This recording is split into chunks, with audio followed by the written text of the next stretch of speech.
Ethiopia is preparing to flip the switch on Africa's largest hydroelectric project, the Grand Ethiopian Renaissance Dam, or GERD.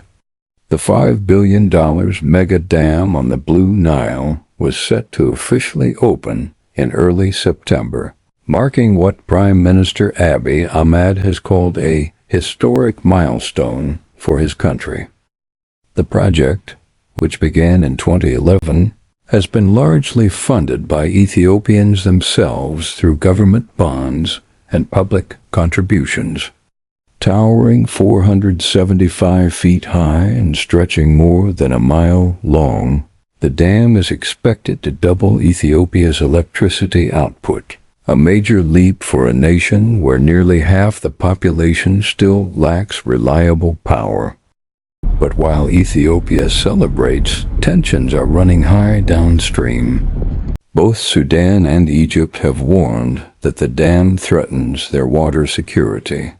The Blue Nile, which flows into Sudan and then merges with the White Nile before reaching Egypt. It provides more than 80% of the Nile's total water supply. Shout out to our dear subscribers. To our non-subscribing friends, your support is as valuable. If you can take a second to hit the subscribe button, that will be fantastic. Egypt, where over 90% of land is desert and nearly the entire population depends on the river, has described the project as an existential threat. President Abdel Fattah el-Sisi has vowed his country will not stand by if the water flow is endangered. Sudan has also raised alarms over safety and water access, calling the project a violation of international law. Prime Minister Abiy, however, insists the GERD will benefit the entire region through energy trade, flood control, and long-term development. He has invited neighboring leaders, along with African heads of state attending the upcoming Africa Climate Summit in Addis Ababa, to join the opening celebrations. The United States has long tried to strike a balance in the dispute, acknowledging Egypt's and Sudan's concerns while recognizing Ethiopia's urgent need for development. But the project has also drawn sharp criticism from President Donald Trump, who, without evidence, claimed it was funded with U.S. money. Ethiopian officials strongly deny that, stressing the dam was financed domestically. With the opening, Ethiopia expects to generate as much as $1 billion annually in revenue, fueling further infrastructure ambitions. But with no binding water-sharing deal in place, the dam's future remains as much a geopolitical flashpoint as it is an engineering triumph. The dispute between Ethiopia and Egypt over the Nile's waters is rooted in historical, legal, and geopolitical divisions. Egypt bases its claims on colonial-era treaties. It argues granted veto power over upstream projects, a position Ethiopia dismisses as obsolete. Despite prolonged diplomatic engagements and international mediation, the two nations have been unable to reach a binding agreement on the dam's operation. Tensions have escalated beyond rhetoric, with Egypt appealing to the UN and Ethiopia rebuffing its claims.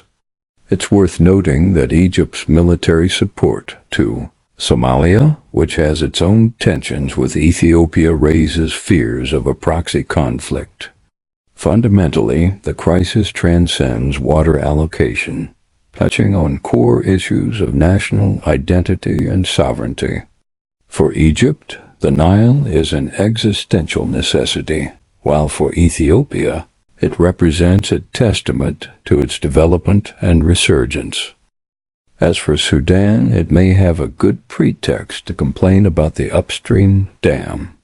Sudan's humanitarian crisis is deepening as the civil war drags into its second year. In North Darfur, The city of El Fasher has now endured more than 500 days under siege by the Paramilitary Rapid Support Forces, or RSF. Aid groups warn the situation has become catastrophic, with food, medicine, and water running out for hundreds of thousands trapped inside. The conflict traces back to a power struggle between General Abdel Fattah al-Burhan, head of the Sudanese armed forces, and his former ally, RSF leader Mohammed Hamdan Dagalo, known as Hemeti. After jointly overthrowing Sudan's transitional government in 2021, the two men turned against each other. What began with clashes in Khartoum in April 2023 has spiraled into a nationwide war marked by atrocities against civilians. El Fasher is now at the center of the crisis. The United Nations reports that nearly 260,000 people, including about 130,000 children, remain trapped in the city. Food convoys have been blocked and rights groups accuse both the RSF and Sudanese army of weaponizing hunger. Across Sudan, over half the population faces acute food shortages, with more than 600,000 people already on the brink of famine. The suffering is compounded by disease. El Fasher has become the epicenter of Sudan's worst cholera outbreak in decades, with more than 100,000 suspected cases nationwide and at least 2,400 deaths. With hospitals cut off from power and supplies, the health system has effectively collapsed. Children are among the most vulnerable. UNICEF says it has documented more than 1,100 grave rights violations, including killings, abductions, and sexual violence. UNICEF Chief Catherine Russell warns that the lives of children are hanging in the balance. Beyond El Fasher, millions of Sudanese have been forced from their homes. More than 12 million are displaced inside the country or in neighboring states, making this the world's largest displacement crisis today.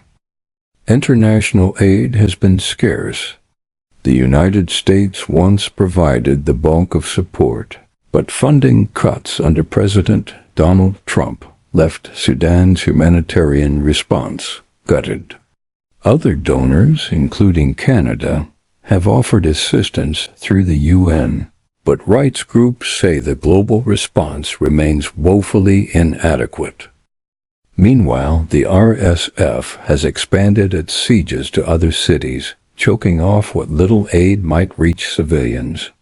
The UN Health Chief, Tedros Adhanom Ghebreyesus, has openly criticized the lack of attention to Sudan's plight, saying racial bias plays a role in the silence of the international community.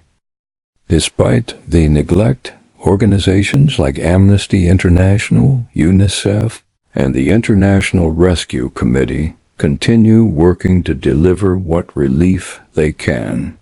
But with famine looming, epidemics spreading, and violence ongoing, Sudan's humanitarian disaster shows no signs of easing. It feels like Sudan does not need to have a diminution of water nor a conflict over an upstream dam added to its problems. One can only hope that there is enough water for all. How do you see the conflict between Ethiopia, Sudan, and Egypt ending, benefiting from the dam? This is Sal Peer with Vlog ND. Thank you for watching. Don't forget to subscribe to the channel. Like and share our videos. We appreciate your support so much.